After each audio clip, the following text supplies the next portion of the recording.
trickled down the cracked window pane, blurring the dull view of the grey Manchester skyline outside.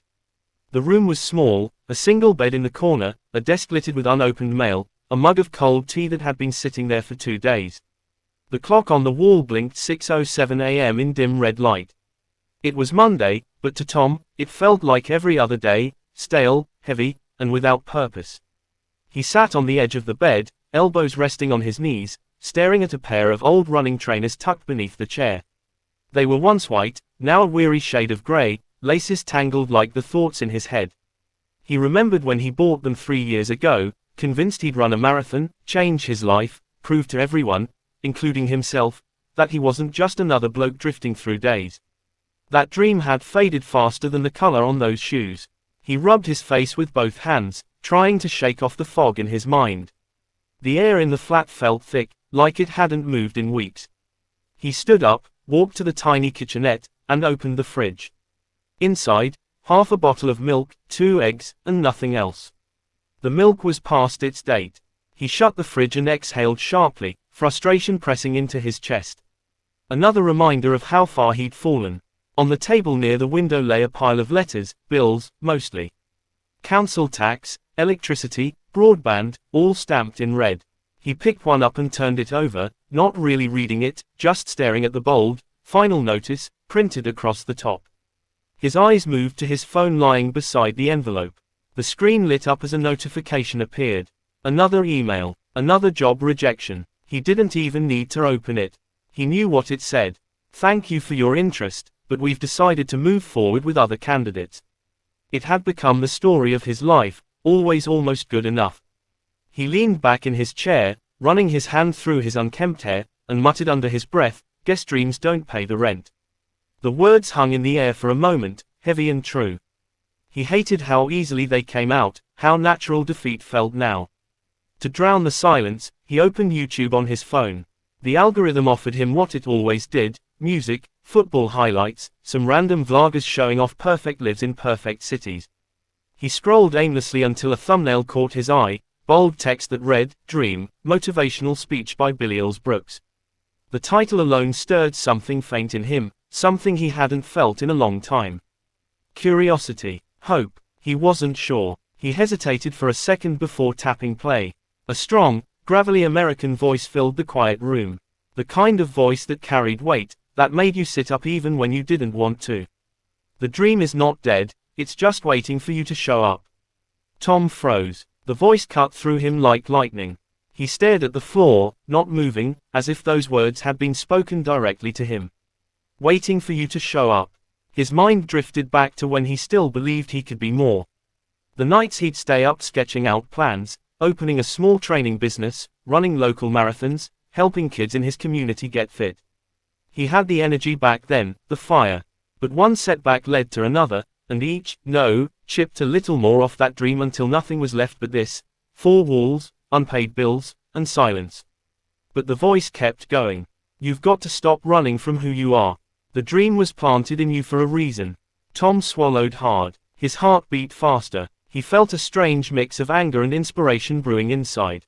The rain outside grew heavier, smacking against the window like applause for the man he used to be. He stood up, pacing slowly around the small room. His eyes fell again on the trainers under the chair. Dust clung to them like regret. He crouched down and picked them up. They felt lighter than he remembered, yet they carried the weight of every broken promise he'd made to himself. He sat back on the bed, shoes in hand, and for a moment, just stared.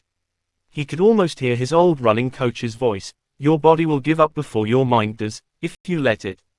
He'd let it. He'd let everything go. He set the trainers beside him and looked around the room. The peeling wallpaper, the cold floor, the cluttered desk.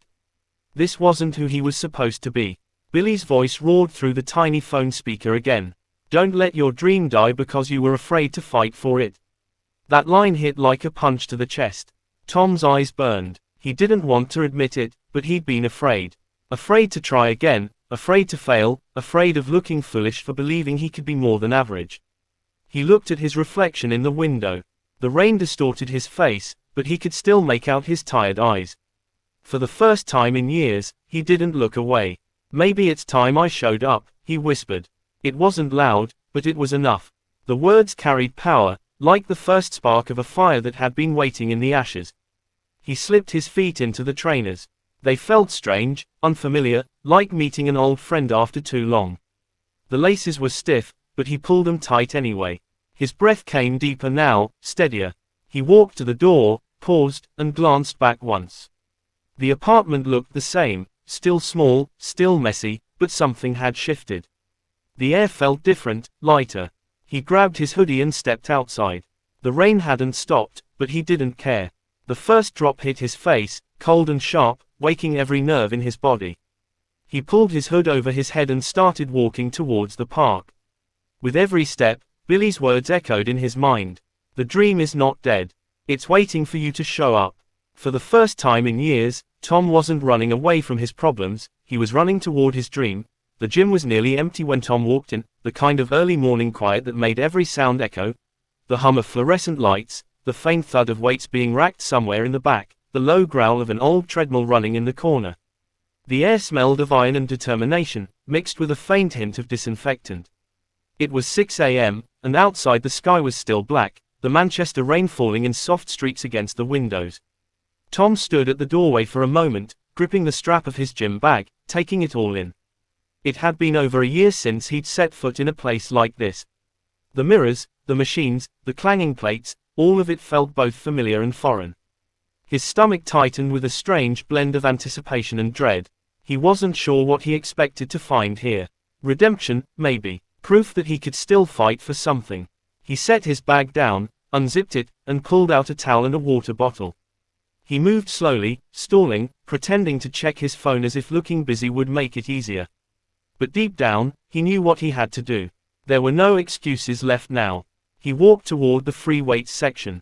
The dumbbells looked heavier than he remembered. He picked up a pair of 15s, testing their weight in his hands. His muscles trembled slightly. He took a deep breath and began his first set of curls. The burn came instantly, sharp and cruel, like his body was punishing him for every lazy morning, every skipped workout, every time he'd said, "I'll start again next week." He pushed through 6 reps before dropping the weights, his arms shaking. Sweat already formed on his forehead. He looked up at himself in the mirror and didn't like what he saw, his face pale, his shoulders slumped, his eyes tired. But there was something else there too, something faint yet unmissable, a spark. He grabbed the weights again, forcing his arms to lift. The tremor in his muscles grew, his breath coming faster. On the 10th rep, the dumbbells slipped from his hands and hit the floor with a dull thud that echoed through the gym. He leaned against the bench, gasping, fighting the urge to quit. From his headphones came Billy Alsbrooks' voice, deep and powerful, cutting through the noise of his thoughts. Most people give up because it's hard. Winners rise because it's hard. The words hit him like fuel poured onto fire. He clenched his fists, closed his eyes, and nodded slowly. Because it's hard. That was the point. He wasn't here to feel comfortable. He was here to fight. He switched exercises, moving from weights to the treadmill. His legs felt heavy before he even started, but he pressed the button anyway. The belt started to move, slow at first, then faster. Each step was a struggle. His lungs burned, his calves screamed, but he kept going. The sound of his trainers hitting the belt fell into rhythm with the rain outside, forming a steady, relentless beat. His mind started to drift, and memories began to surface. The time he quit football in college after missing a big goal. The time he gave up on applying for a coaching job because he thought he wasn't qualified enough. The time his dad looked at him and said, "You've got so much potential, Tom, don't waste it," and he laughed it off because he didn't want to admit how much it hurt. All those moments weighed on him now, pressing down with every stride. The pain wasn't just physical, it was years of disappointment, guilt, and fear rising to the surface. He wanted to stop. Every part of him begged for it.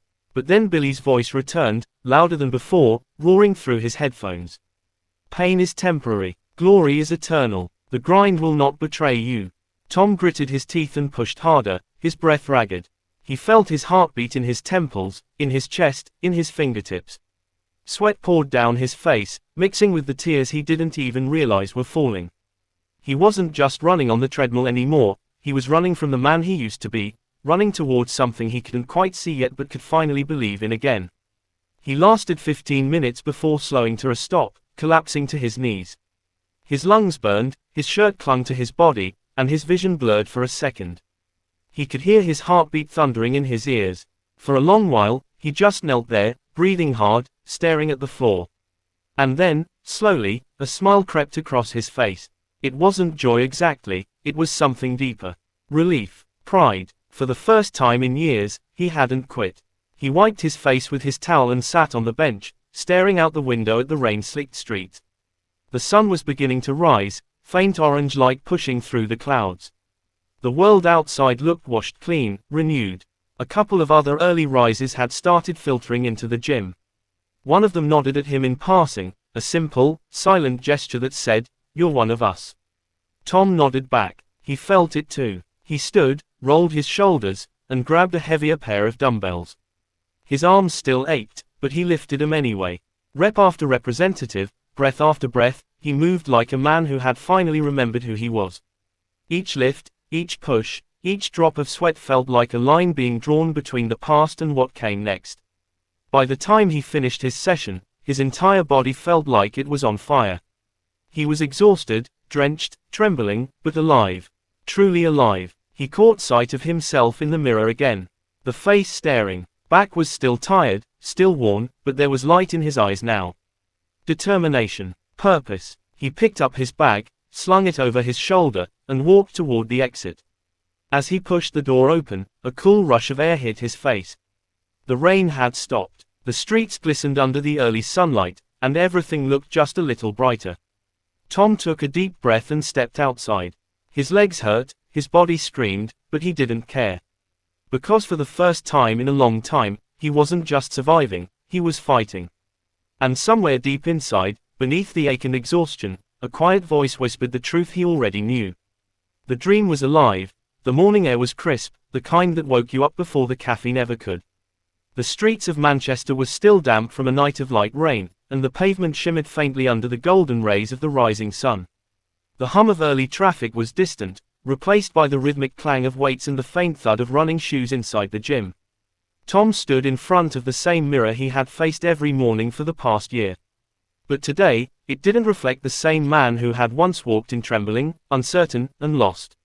His arms were stronger now, his shoulders broad and defined, his face leaner, older perhaps, but lit with a quiet confidence that had been hard-earned. His eyes, once heavy with regret, now burned with purpose. He exhaled slowly and adjusted his grip on the barbell. The weight was heavy, intentionally so. He wasn't chasing comfort anymore. Each representative now was a statement, a reminder of every day he hadn't given up. The metal clinked softly as he lifted, veins pressing against his skin, muscles tightening with controlled power. He counted silently, the numbers syncing with his breath. 1, 2, 3, each movement deliberate, grounded, steady. A few of the regulars glanced his way. They all knew him now, the quiet bloke who never missed a morning, who didn't talk much but trained like his life depended on it. There was respect in their eyes, even from the ones who'd been there longer. He didn't need to prove anything to anyone anymore. His proof was in the work. As he racked the weights and wiped sweat from his brow, he caught sight of a young lad standing awkwardly near the entrance. Slim build, nervous eyes, wearing trainers that looked too new, too clean. Tom recognized that hesitation instantly. It was the same uncertainty he'd worn a year ago when he first stepped through those doors. The boy hovered by the wall, pretending to scroll through his phone, probably debating whether to stay or leave. Tom grabbed his towel and water bottle and walked over, offering a friendly nod. "First day?" he asked, his voice steady but kind. The lad looked up, startled, then nodded with an embarrassed half-smile. "Yeah, just trying to get started, you know." Tom smiled back. "Good. That's when it all begins." The boy laughed nervously. "Feels a bit stupid, though. Don't even know where to start." Tom remembered that feeling vividly, the mix of fear and doubt that came before any great change.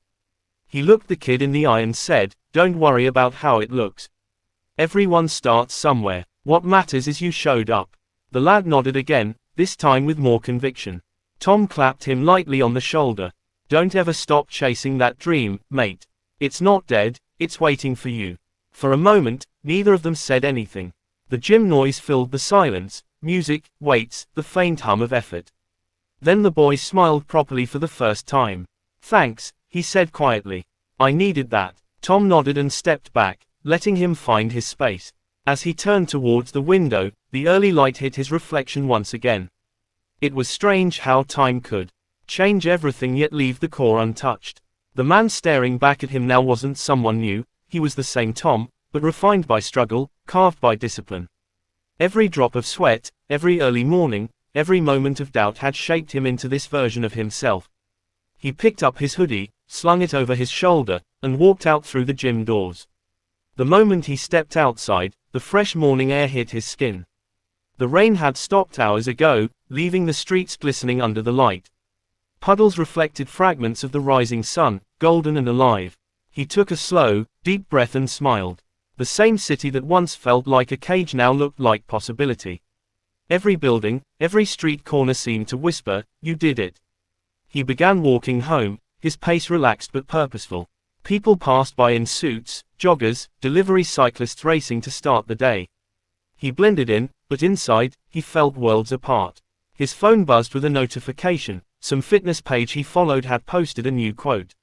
He opened it absent-mindedly. It read, "You were born to win, but to be a winner, you must plan to win, prepare to win, and expect to win." Billy Alsbrooks. Tom stopped for a second on the pavement, reading it twice. A small smile tugged at the corner of his mouth.